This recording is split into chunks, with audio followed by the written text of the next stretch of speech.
कहीं भी जाना हो, मुझे घूम घूम के जाना पड़ रहा है। पंजाब में भी एक दो गांव, मैं पिछले थोड़े दिन पहले मेरे 3 शादियां थी जी मुझे। एक संगरूर में थी, दूसरी जगराओं में, तीसरी मेरे अपने गांव में। अपने गांव वाली छूट गई क्योंकि मैं अलग अलग रास्तों से होके गया।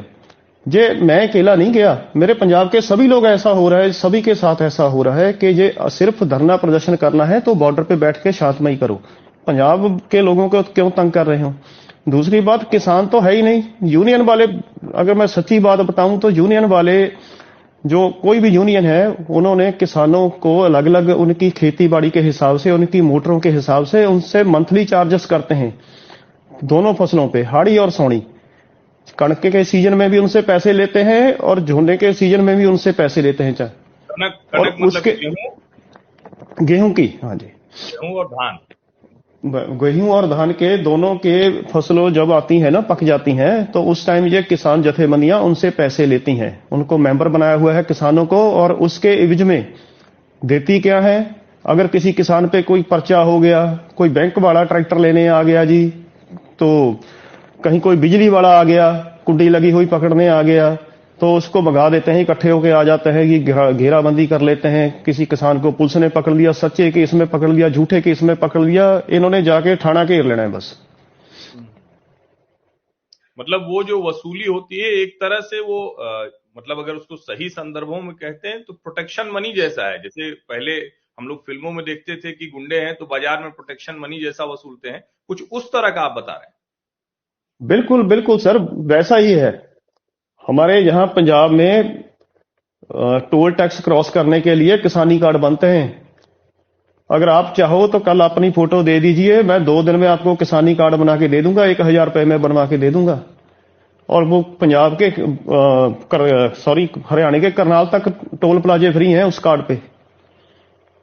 मतलब सरकार टोल पे को रकम दी जाएगी, वो किसान संगठनों को जाएगी, टोल उनका किसानों का फ्री कराएंगे और किसानों से एक रकम वो इन संगठनों के खाते में जाएगी। बिल्कुल सर, बिल्कुल जी, ऐसा हो रहा है पंजाब में। एक बिल्कुल इन्होंने किसान जथेबंदियों ने एक तालिबान जैसा राज बना के रख दिया। कोई भी बात हो जी, धरना प्रदर्शन कर लो, कोई भी बात हो, किसी बात को। और आपने देखा हो कि इतने पढ़े लिखे ऑफिसरों से ये बात कैसे करते हैं। और बड़ी बात, परसों एक लड़के की मौत होगी वहां पे, शुभकर्ण सिंह की। तो जो जो किसान बंदे जथेबंदी, जो जिसका प्रेसिडेंट डालेवाल है, उसको कोई चोट भी नहीं आई। वो कहता था मैं सबसे आगे जाऊंगा। अब 3 दिन हो गए हॉस्पिटल में पड़ा, कुछ नहीं हुआ उसको। सिर्फ एक ड्रामा कर रहा है कि जी मुझे, जो मैं बीमार हूं जी, मेरा दम घुटने लग गया। किसी का बच्चा मरवा दिया तो दम तो तुम्हारा घुटेगा ही ना। लोगों के सवाल तो होंगे ना जी, लोग सवाल नहीं करते। अगर यहां पंजाब में कोई सच बोलना भी चाहता है तो ये उसको धमकियां देते हैं। मैंने ये अपनी पोस्टें डाली तो मुझे बाहर से कॉल हैं, इटली से, पुर्तगाल से, पंजाब से, पता नहीं कहां कहां से, और मैसेज कैसे आते हैं हम बता भी नहीं सकते। तो क्या हम सिख नहीं है? क्या हम पंजाबी नहीं है? हम किसान नहीं है? हमें जो सही लगता है, हम आजाद नहीं है पंजाब में। हमें जो सही लगता है हम बोलेंगे। ठीक बात। लेकिन ये चाहते हैं कि जो हम कह रहे हैं वही सत्य है। हम धरना प्रदर्शन कर रहे हैं तो लोग हमारी मदद करें। तालिबान जैसा राज बना के रख दिया इन्होंने, किसानों ने, जथेबंदियों के आगुओं ने। नहीं, मैं एक बात बता दूं, जो लोग इसको सुन रहे हैं कि मीका गिल जी से हमारा परिचय थोड़ा समय हो गया, लेकिन चूंकि मैं नंबर से वो वाला नंबर इनके पास रहा नहीं होगा तो ये फोन नहीं उठा रहे थे, क्योंकि इतनी धमकियां उनको मिलती हैं। हम लोग भी धमकियां झेलते हैं, और मैं ये बात बिना संकोच के कहूंगा कि बहुत से समय पर हम पत्रकार के तौर पर कभी कभी लोग बोल देते हैं, कभी कभी गाली दे दिया, धमकियां दे दिया, रेप थ्रेट हुआ, डेथ थ्रेट हुआ। लेकिन पिछली बार भी इस तथाकथित किसान आंदोलन के समय में भी और इस समय भी वो धमकियों की संख्या बढ़ जाती है। और मीका गिल जी तो चूंकि लुधियाना में है, वहां एक गांव के सरपंच हैं, तो इनकी बात तो सुनी जानी चाहिए, लेकिन इनको भी धमकियां दी जा रही हैं। शायद इसीलिए हम नहीं तो 3 दिन पहले ये बातचीत हम करते। मीका भाजी, एक बात और बताइए आप, जो जरूरी बात है कि ये नरेंद्र मोदी ने क्या बिगाड़ दिया है पंजाब के, सिखों का है पंजाब, क्या बड़ा नुकसान कर दिया है क्या मोदी ने? देखिए, पंजाब का नरेंद्र मोदी जी ने कुछ नहीं बिगाड़ा। बिगाड़ा है तो कांग्रेस का बिगाड़ा है, बिगाड़ा है तो आम आदमी पार्टी का बिगाड़ा है, बिगाड़ा है तो खालिस्तानियों का बिगाड़ा है। तो इनके पीछे वही सभी हैं।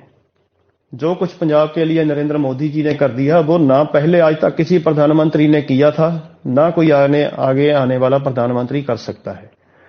किसी कौम के लिए इतना बड़ा स्टैंड लेना, और वो भी कितनी सीटों के लिए, कितनी क्या देते हैं जी पंजाब वाले उनको।